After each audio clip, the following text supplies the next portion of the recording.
시청자 여러분 안녕하십니까? VOA 모닝뉴스 시작합니다. 북한 정권이 대표적인 대남 심리전 수단인 확성기를 비무장지대 DMZ 안에 재설치하는 작업에 나선 것으로 전해졌습니다.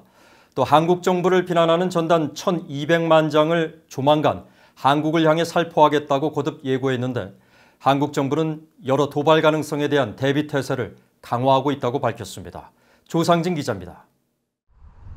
북한이 대표적인 대남 심리전 수단인 확성기 방송시설을 21일 오후부터 비무장지대 DMZ 일대에 재설치하고 있는 정황이 포착됐다고 한국 군소식통이 22일 밝혔습니다.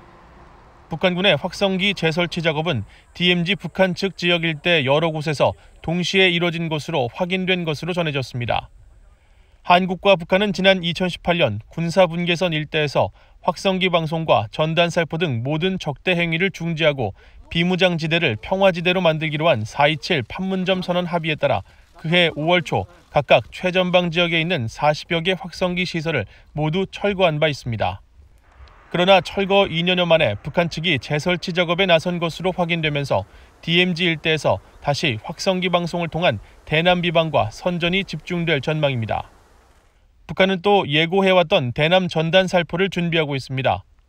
북한 관영 대외 매체인 조선중앙통신과 노동당 기관지 노동신문은 22일에도 중앙의 각급 출판 인쇄기관들에서 1,200만 장의 각종 대남 전단을 인쇄했다며 3천여 개의 풍선을 비롯해 한국 측 깊은 중심까지 살포할 수 있는 여러 살포 기제와 수단이 준비돼 있다고 보도했습니다.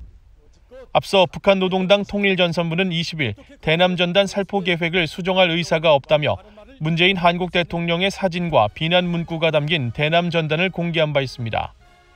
한국 정부는 한국에서 보내는 대북 전단 살포를 막고 있다며 북한 측도 대남 전단 살포 계획을 즉각 철회하라고 촉구했습니다. 우리 정부는 대북 전단과 물품 살포를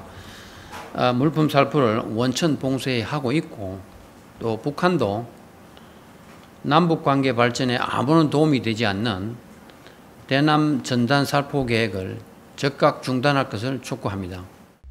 한국 군 당국은 북한의 위협을 예의주시하고 있다고 밝혔습니다. 한국 국방부는 22일 정례 브리핑에서 북한군 동향을 24시간 정밀 감시하고 있다면서 다양한 도발 가능성에 대비해 확고한 대비 태세를 유지하고 있다고 밝혔고 한국 합참도 북한의 심리전 움직임을 주시하고 있으며 모든 상황에 대비하고 있다고 말했습니다. 정경두 국방장관은 북한이 선박을 통한 해상 살포나 무인기를 활용해 대남 전단을 살포할 가능성도 배제하지 않고 있다며 북한이 무인기를 사용할 경우 군사적 도발로 판단하고 이를 파괴하는 작전을 펼칠 수도 있음을 시사했습니다. VOA 뉴스 조상진입니다. 존 볼튼 전 백악관 국가안보 보좌관이 영변 핵시설 폐기가 북한 비핵화의 첫 단계라고 말한 문재인 한국 대통령의 발언은 현실성 없는 생각이라고 지적한 것으로 전해졌습니다. 볼튼 전 보좌관은 자신의 회고록을 통해 문 대통령이 지난 2019년 하노이 2차 미북 정상회담 이후 영변을 매개로 미국과 북한이 비핵화 협상을 진전시켜 나갈 수 있다는 비핵화 접근 방식을 밝힌 데 대해 정신분열병의 일종인 조현병적 생각이라면서 현실성이 매우 떨어진다고 밝힌 것으로 언론 등에 보도됐습니다. 또 미국이 이미 북한의 행동 대 행동 방식을 거부했는데도 영변 폐기가 북한 비핵화에 의미 있는 조치라고 밝힌 건 문 대통령이 북한의 행동 대 행동과 매우 비슷하게 들리는 중국의 동시적, 병행적 접근을 지지한 것만큼이나 넌센스라고 지적한 것으로 알려졌습니다. 이에 대해 한국 청와대는 볼튼 전 보좌관의 저서는 정확한 상황을 반영하고 있지 않다면서 정부 간 상호 신뢰에 기초한 내용을 일방적으로 공개한 건 외교 원칙을 위반한 것이라고 비판하고 문 대통령을 조현병에 비유한 것에 대해서는 볼튼 본인이 그럴 수도 있다며 반박했습니다. 북한 정권이 새로운 잠수함들을 위한 프로그램을 확대하고 있다는 분석이 나왔습니다. 전문가들은 북한의 잠수함 발사 탄도미사일 능력에 아직은 한계가 있다고 지적하면서도 실전 배치 성공 상황에 대해 경계해야 한다고 지적했습니다. 김시영 기자입니다. 미국의 핵미사일 전문 사이트 ACW는 최근 북한 함경남도 신포조선소의 잠수함 훈련소 추정 건물이 지붕 공사를 마친 것으로 파악된다고 밝혔습니다. 조셉 버미데즈 전략국제문제연구소 CSIS 선임연구원은 해당 건물은 새로운 잠수함 탑승 승조원 훈련소로 보인다면서 북한이 새로운 잠수함 프로그램을 확대하고 있을 가능성이 크다고 분석했습니다. 2016년 8월 북한은 최대 사거리 약 1300km인 SLBM 북극성 1호를 2000톤급 심포호에서 실험하고 2019년 10월 최대 사거리가 약 2000km로 알려진 북극성 3호를 수중 발사대에서 발사했습니다. 켄 고스 미국 해군 분석센터 국장은 북한이 잠수함과 SLBM을 만들었다는 점이 곧 전력화를 의미하지는 않는다고 말했습니다. 하지만 잠수함이 얼마나 먼 거리를 기동하고 오랫동안 머물 수 있는지가 관건이라면서 그런 전력화를 이룬다면 한국에 배치된 고고도 미사일 방어체계 사드를 무력화할 수도 있을 것이라고 지적했습니다. Submarine capability with a medium range missile. How far they can get out at sea and how long they can stay out there can threaten, U.S. targets and also can threaten targets in South Korea, and if they're able to get out far enough, can actually defeat THAAD because of the angle in which the THAAD radar system. 브루스 벡톨 안젤로 주립대 교수는 한국이나 하와이 오하우 섬의 해안선 같은 경우라면 북한 잠수함이 근접해도 쉽게 파악할 수 있지만 1500km 떨어진 곳에서 미사일을 발사한다면 사전에 발견하기가 매우 어렵다고 지적했습니다. If you're talking about around the coastline of South Korea, for example, or around the coastline of Hawaii, like Oahu, for example, sure. If a sub is that close, they could probably very easily find it. But if they're sitting, 1,500 kilometers away and launch a missile, it'd be pretty easy for us not to find them. 반면 브루스 베넷 랜드연구소 선임연구원은 북한이 한 작업은 아직 잠수함을 개조해 그 위에 SLBM을 올려놓은 수준일 것이라고 분석했습니다. What they've done is they've changed it and put that capability on this submarine. Now there are several problems potentially with that. Number one, they increased the size of the submarine. They essentially expanded the body. There could be leaks there, and with a submarine, you don't want leaks.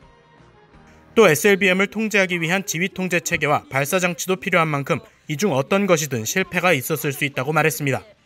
전문가들은 아직 북한의 SLBM 역량은 한계가 있다면서도 머지않아 미국과 한국의 목표물을 위협할 수 있게 될 것이라면서 미 한일 정보 감시 정찰 역량을 최대한 동원해 이들의 동태를 주시해야 한다고 강조했습니다. VOA 뉴스 김시영입니다. 유엔이 북한에서 벌어지는 인권 침해와 반인도적 범죄를 규탄하고 책임 규명을 촉구하는 북한 인권 결의안을 채택했습니다. 47개 회원국으로 구성된 유엔 인권이사회는 20일 열린 제43차 회의에서 북한 인권 결의안을 표결 없이 합의로 결의해 북한 인권 결의안은 지난 2003년 처음 채택 이후 올해까지 18년 연속 채택됐습니다. 유엔 인권이사회는 결의에서 북한의 조직적이고 광범위하며 중대한 인권 침해에 대해 깊이 우려한다며 이 중 많은 사례는 반인권 범죄에 해당한다고 지적하고 북한 지도부가 반인권 범죄를 예방, 억제하고 가해자에 대한 기소와 재판을 진행할 것과 일본과 한국의 납북자 문제 해결, 이산가족 상봉 재개에 나설 것을 촉구했습니다. 한편 한국은 지난해에 이어 2년 연속 인권결의안 초안 공동제안국 명단에 빠졌으며 이에 대해 한국 정부 관계자는 현재의 한반도 정세 등 제반 사항을 고려해 공동제안국에 참여하지 않았고 북한 주민들의 실질적 인권 증진을 위해 노력한다는 기본 입장에 변화가 없다고 밝혔습니다. 한국통일부가 최근 북한 소행으로 의심되는 해킹 공격이 빈번하게 발생함에 따라 이에 대비한 대응체계 구축에 나선 것으로 알려졌습니다. 한국통일부는 지난해 통일부 기자단에 북한 소행으로 의심되는 악성 코드가 담긴 가짜 이메일이 대량 발송되는 등 최근 남북관계 관련 분야 종사자를 대상으로 사이버 공격이 급증해 최근 지능형 위협정보 분석 시스템 구축 사업 입찰을 공고했습니다. 이 사업은 통일부를 표적으로 하는 해킹 공격을 탐지 분석하고 보안 체계를 강화하는 등 사이버 공격 대응 시스템을 전면적으로 개편하기 위한 것으로 총 6개월간 3억 2천만 원, 미화로 26만 달러를 투입해 대응 속도와 효과를 높일 계획인 것으로 알려졌습니다.